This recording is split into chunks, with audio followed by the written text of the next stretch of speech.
चलिए ज़्यादा बातचीत हम लोग नहीं करते हैं, सीधे आते हैं अपने टॉपिक पर जिसकी हम लोग बातचीत करने चल रहे हैं। देखते हैं जो पहला क्वेश्चन है हम सबका कि अंतर्राष्ट्रीय सौर गठबंधन में शामिल होने वाला नवीनतम देश कौन सा है। तो ये जो अंतर्राष्ट्रीय सौर गठबंधन है इसमें जो नवीनतम देश आ रहा है ना उसका नाम है कांगो गणराज्य। कांगो गणराज्य। तो इससे थोड़ा सा आप लोगों को ये याद रखना है ना कि एक देश कांगो भी है और एक देश कांगो गणराज्य है। तो जो कांगो देश है ना वो अभी इसमें शामिल नहीं है, उसकी हम लोग चर्चा नहीं कर रहे हैं। कांगो गणराज्य जो देश है वो अभी हाल फिलहाल में जो ये है अंतर्राष्ट्रीय सौर गठबंधन है उसमें ये शामिल हुआ है। अच्छा, अंतर्राष्ट्रीय जो सौर गठबंधन है ना इसकी जरा हम लोग चर्चा कर लेते हैं कि जो अंतर्राष्ट्रीय सौर गठबंधन है इसी को कहा जाता है ISA को कहा जाता है इंटरनेशनल सोलर अलायंस, इसको कहा जाता है इंटरनेशनल सोलर अलायंस इसे कहा जाता है।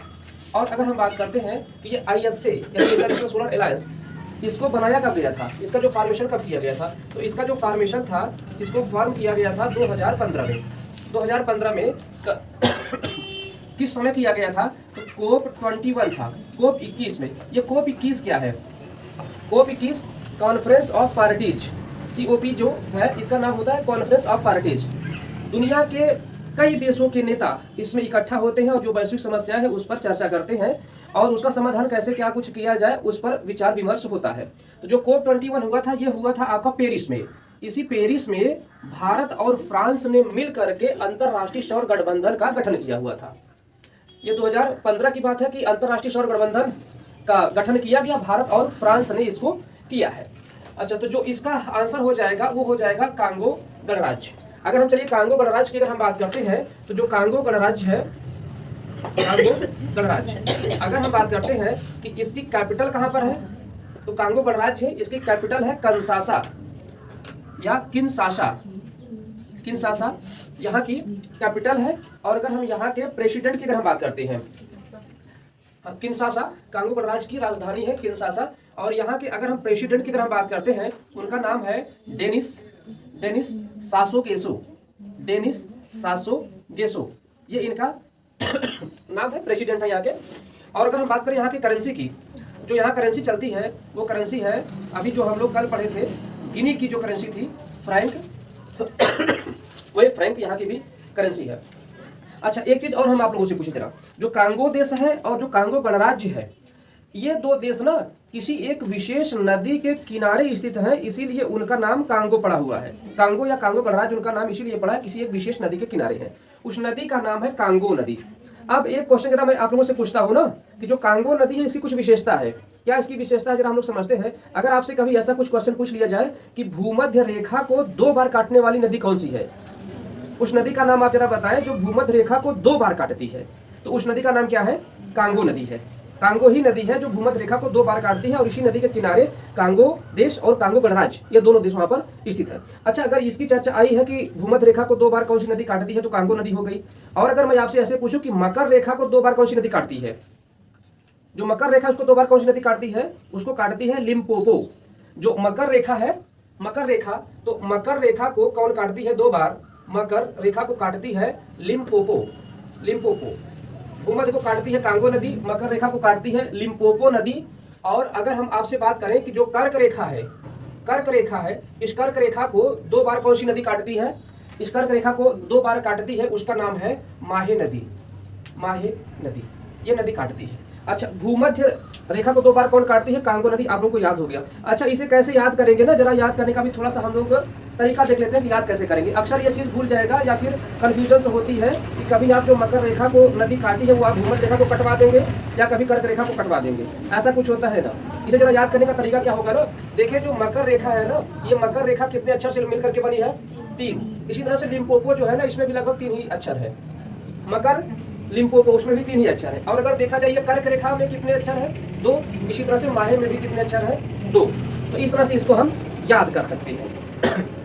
चलिए, तो ये कुछ हाल चाल रहा हमारे पहले क्वेश्चन का। आगे हम लोग चलते हैं दूसरे क्वेश्चन पर कि किस ग्रह के 12 नए उपग्रहों की खोज की गई है। ऐसा कौन सा ग्रह है जिसके 12 नए उपग्रहों की खोज की गई है, तो वो ग्रह कौन सा है, बृहस्पति, जिसे जुपिटर हम लोग कहते हैं, ये है। तो बृहस्पति के 12 नए उपग्रहों की खोज की गई है। अच्छा, जरा हम लोग बातचीत करते हैं ना, जो बृहस्पति है, अभी इसके पहले इसके जितने उपग्रह थे ना वो थे 80। अभी इसके पहले इसके कुल 80 उपग्रह थे और एक ग्रह था जिसका नाम था शनि। इस शनि के पास कुल थे 83 उपग्रह। तो कभी कभी ऐसा भी क्वेश्चन पूछ लिया जाता था कि सबसे अधिक उपग्रहों वाला ग्रह कौन सा है। तब इसके पहले अभी तक शनि ग्रह का नाम आता था क्योंकि इसके पास थे 83 और बृहस्पति के पास थे 80। लेकिन अभी हाल फिलहाल में इसके 12 नए उपग्रहों की खोज कर ली गई। तो अभी जो बृहस्पति के पास कुल नए ग्रह हो जाएंगे ना, उपग्रह हो जाएंगे, वो हो जाएंगे कुल 92। तो अभी ये क्वेश्चन भी बदल जाएगा कि अगर अब हम सबसे पूछा जाएगा कि किस ग्रह के सर्वाधिक उपग्रह हैं, तो अभी हम सबका आंसर क्या होने वाला है, बृहस्पति अब हो जाएगा। और अगर इससे पूछ भी लिया जाए कि इसके कितने कुल उपग्रह हैं, तो 92। दूसरे नंबर पर कौन है, शनि है। अच्छा, अगर ग्रहों की बात आई है ना, तो थोड़ा बहुत हम सबको ग्रहों के विषय में जान लेना चाहिए। जैसे अगर मैं आप लोगों से अगर पूछूं कि सबसे बड़ा ग्रह कौन सा है, सबसे बड़ा ग्रह कौन सा है, बृहस्पति ही है। अगर मैं आपसे पूछूं कि सबसे बड़ा उपग्रह कौन सा है, सबसे बड़ा उपग्रह कौन सा है, उसका नाम है गैनीमीड। और गैनीमीड किसका उपग्रह है, इसी बृहस्पति का ही है गैनीमीड। और अगर मैं आपसे ऐसे कुछ पूछ लूं, भोर का तारा किसे कहते हैं, सांझ का तारा किसे कहते हैं, भोर का तारा किसे कहते हैं, सांझ का तारा किसे कहते हैं, शुक्र को ही कहते हैं। गर्म ग्रह किसे कहते हैं, गर्म ग्रह किसे कहते हैं, शुक्र को ही कहा जाता है। लाल ग्रह किसे कहते हैं, लाल ग्रह किसे कहते हैं, मंगल को कहा जाता है। लेटा हुआ ग्रह किसे कहते हैं, लेटा हुआ ग्रह किसे कहते हैं, अरुण को कहा जाता है। और अगर मैं आपसे ऐसे बात करूं कि नीला ग्रह किसे कहते हैं, नीला ग्रह किसे कहते हैं, पृथ्वी को कहा जाता है, पानी की उपस्थिति के कारण, ऐसा कुछ कहा जाता है। ठीक है। वलय छल्लों वाला ग्रह कौन सा है, वलय छल्लों वाला ग्रह शनि, शनि को वलय छल्लों वाला ग्रह कहा जाता है। चलिए, ठीक है। तो ये कुछ बात रही दूसरे क्वेश्चन की कि 12 जो नए उपग्रह है उनकी खोज हो गई है।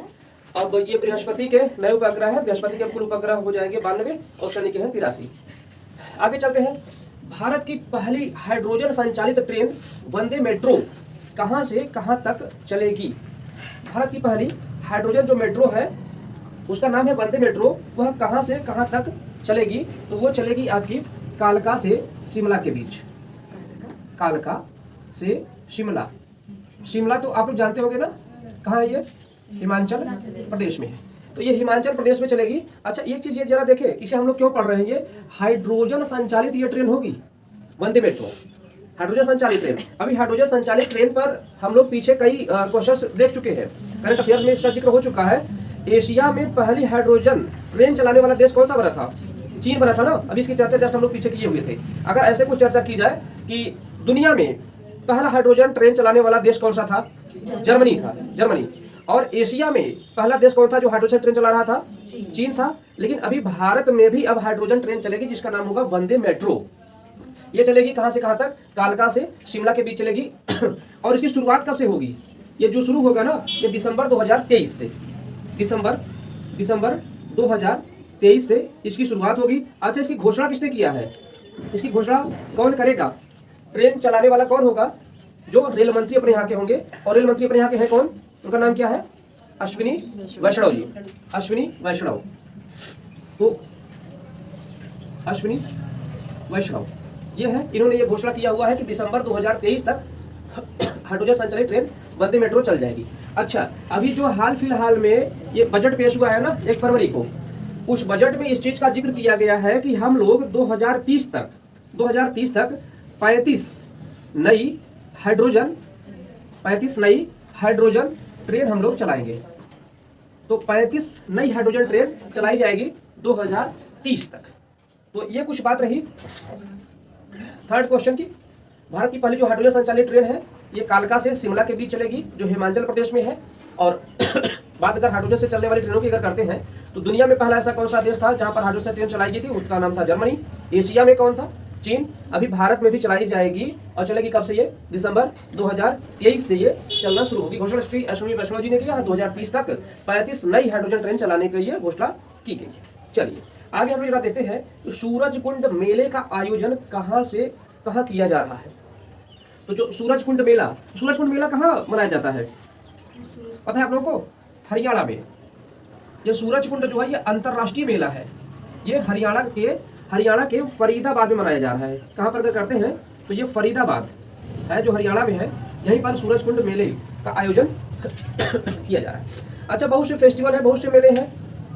अगर मैं आप लोगों से अगर कुछ ऐसा पूछ लूँ कि अम्बुबाची का मेला कहाँ मनाया जाता है, अम्बुबाची का मेला कहाँ मनाया जाता है, ये मनाया जाता है असम में।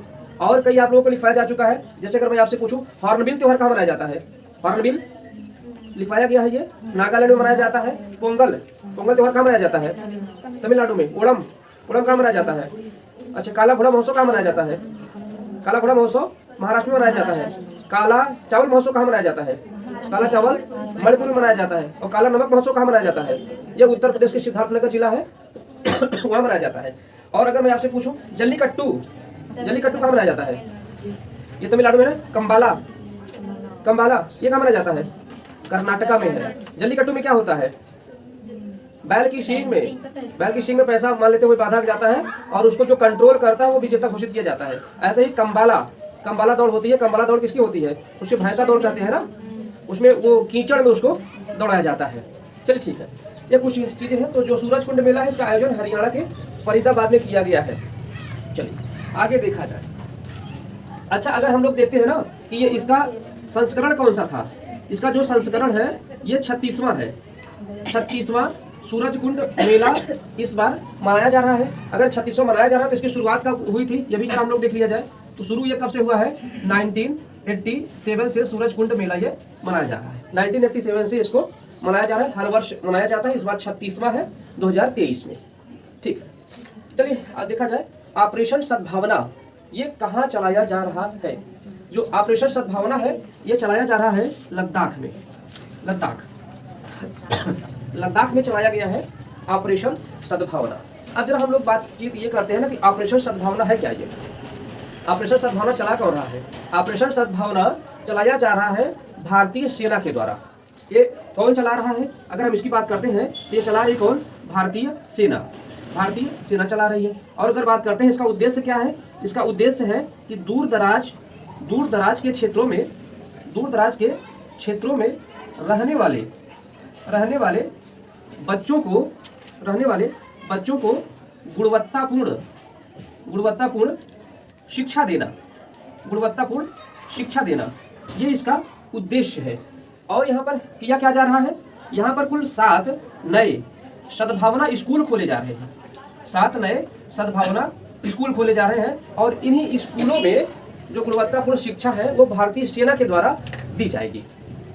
भारतीय सेना शिक्षा में सुधार करने के लिए, खास करके लद्दाख जो सामरिक दृष्टिकोण से बड़ा ही इम्पोर्टेंस रखता है अपने भारत में, और वहाँ पर इस तरह का कार्य किया जा रहा है। सद्भावना, ऑपरेशन सद्भावना जो ये वहाँ पर चलाया जा रहा है, ये भारतीय सेना चलाएगी। और उसमें किया क्या जाएगा कि 7 नए स्कूल खोले जाएंगे जो दूर दराज के बच्चे हैं उसमें वो पढ़ने के लिए आएंगे और उन्हें गुणवत्तापूर्ण शिक्षा दी जाएगी। अच्छा, अगर यहाँ पर सेना की अगर बात की गई है तो हम लोग जरा कुछ और बातचीत कर लेते हैं। जैसे मैं अगर आपसे बात करूँ कि भारतीय थल सेना प्रमुख इस समय कौन है, भारतीय थल सेना प्रमुख इसमें कौन है, उनका नाम क्या है, मनोज पांडे। और मैं अगर आप लोगों से अगर ऐसे पूछूं कि थल सेना दिवस कब मनाते हैं, तो थल सेना दिवस मनाते हैं 15 जनवरी को मनाया जाता है थल सेना दिवस। और मैं अगर आप लोगों से अगर पूछूं इस समय वायुसेना प्रमुख कौन है, उनका नाम है BR चौधरी। और अगर मैं आपसे पूछूं कि वायुसेना दिवस कब मनाते हैं, वायुसेना दिवस मनाया जाता है 8 अक्टूबर को मनाया जाता है। और अगर मैं आप लोगों से ऐसे पूछूं कि इस समय नौसेना प्रमुख कौन है, उनका नाम है R हरिकुमार इसमें नौसेना प्रमुख है। और अगर मैं आपसे ऐसे अगर पूछूं कि नौसेना दिवस कब मनाते हैं, तो नौसेना दिवस मनाते हैं 4 दिसंबर को। ठीक है, ये सारी चीज़ें हम लोग जानते रहेंगे। केवल मुंह देखने से कुछ नहीं होता है, तैयार करना पड़ेगा। नहीं तो जैसे एग्जाम गया है पिछला, उसी तरह से इस बार भी चला जाएगा, वैसे ही जाएगा। तो तैयारी करें, पढ़ें अच्छे से। माँ बाप भेज रहे हैं, पैसा दे रहे हैं, तो पढ़ो अच्छे से। हमको भले लेट मिल रहा है, कोई बात नहीं है, हमको भले लेट मिले, कोई दिक्कत नहीं है, लेकिन पैसा आप लोग दे रहे हैं तो ढंग से पढ़िए, ताकि जो कुछ पढ़ाया जा रहा है वो सब आपको आना चाहिए। तो कभी कभी ऐसा भी होता है ना कि आप लोगों से बाहर किसी ने कोई क्वेश्चन अगर आपसे पूछा और आप क्वेश्चन नहीं बता पाए, और वैसे तो मुझे पूर्ण विश्वास है कि आप लोग बता ही दोगे, वो कुछ पूछे, लेकिन अगर आप नहीं बता पाओगे तब क्या होगा, वो आदमी क्या कहेगा आपसे, आपको पता है? क्या पढ़ते हो कम कहेगा वो। कौन पढ़ाता है, कहाँ पढ़ने जाते हो? अब कितना भी हो कि शर्माते तो आप बता ही देंगे कि हम कहाँ पढ़ते हैं और कौन पढ़ाते हैं, तो आपका तो ज़्यादा कुछ नहीं होगा, जो कुछ होगा वो हम सबका होगा। तो इस चीज़ का थोड़ा सा आप लोग ध्यान रखें कि ना तो आपकी ऐसी तैसी हो और ना हम सबकी ऐसी तैसी हो और ना ही आपके माँ बाप की ऐसी तैसी हो। क्वेश्चन केवल एक आपसे पूछा जाएगा और उसमें सब लोग लपेटे में आ जाएंगे, आपके शास्त्र में आपके माँ बाप, आपके टीचर, आपका कोचिंग संस्थान, सबका सब। तो इसलिए जो कुछ पढ़ाया जा रहा है आप लोगों को उसे ध्यान से पढ़ें आप लोग। चलिए आगे चलते हैं। हाल ही में के विश्वनाथ का निधन हो गया, वे कौन थे? तो ये कौन थे? ये दक्षिण भारत के ये फिल्म के राइटर थे, डायरेक्टर थे और एक्टर थे। ये दक्षिण भारत की फिल्मों के राइटर, डायरेक्टर और एक्टर थे। उनका क्या नाम था? के विश्वनाथ थे ये। और अगर मैं आप लोगों से अगर बताऊं ना तो दक्षिण भारत में ही चलती हैं तेलुगु फिल्में। तो ये तेलुगु फिल्म के राइटर, डायरेक्टर और एक्टर थे। ठीक है। एक चीज इनके विषय में हम सबको याद रखना है ना कि इन्हें 2017 में इन्हें मिला था दादा साहब फाल्के पुरस्कार। दादा साहब फाल्के पुरस्कार 2017 में इन्हें मिला था के विश्वनाथ को। तो ये कुछ चीजें थी। और आज जो हम लोग एक्स्ट्रा क्लास के रूप में जो बातचीत करना चाहते हैं वो भारत के प्रमुख पदाधिकारी हैं, इनके विषय में हम लोग कुछ बातचीत करना चाहते हैं। चलिए देखा जाए जो भारत के प्रमुख पदाधिकारी हैं। अगर मैं आप लोगों से पूछूं कि वर्तमान में विदेश सचिव कौन है? वर्तमान में जो विदेश सचिव है उनका नाम है विनय मोहन क्वात्रा। ये है विनय मोहन क्वात्रा, वर्तमान में भारत के ये विदेश सचिव हैं। अगर मैं आप लोगों से अगर पूछूं कि मुख्य आर्थिक सलाहकार इस समय कौन है, तो मुख्य आर्थिक सलाहकार है, उनका नाम है अनंत नागेश्वरन इस समय भारत के मुख्य आर्थिक सलाहकार हैं। चलिए और अगर हम लोग बात करते हैं डीआरडीओ की अगर बात करते हैं, पहली बात तो यही जान लेते हैं कि इसका एस्टेब्लिशमेंट कब है। इसका एस्टेब्लिशमेंट है 1958 में। और अगर वर्तमान में अगर इसके हेड कौन है, अध्यक्ष कौन है, उनकी अगर बात की जाए तो उसका क्या नाम है? समीर वी कामथ। ये है वर्तमान में डीआरडीओ प्रमुख। और अगर बात इसी पर कर लीजिए कि इसरो के कौन है, तो अगर बात करें इसरो का एस्टेब्लिशमेंट कब है, पहली बात तो एस्टेब्लिशमेंट देख लिया जाए तो कब है इसका? 1969 में इसको एस्टेब्लिश किया गया। और वर्तमान में अगर बात करें कि इसरो का हेड कौन है इसमें? एस सोमनाथ। अच्छा, एस सोमनाथ ये किसका स्थान लिए हैं? इनके पहले कौन थे? के शिवान थे ना। हाँ ठीक है। अगर हम बात करें नीति आयोग की स्थापना कब हुई थी? इसको एस्टेब्लिश कब किया गया? 2015 में किया गया है। और अगर मैं वर्तमान में पूछूं कि इसके अध्यक्ष कौन होते हैं, नीति आयोग का अध्यक्ष कौन होता है? प्रधानमंत्री होता है। तो जो अध्यक्ष है वो तो नरेंद्र मोदी जी ही है। अगर मैं बात करूं उपाध्यक्ष कौन है, उपाध्यक्ष इसमें कौन है? उपाध्यक्ष इसमें है सुमन बेरी है।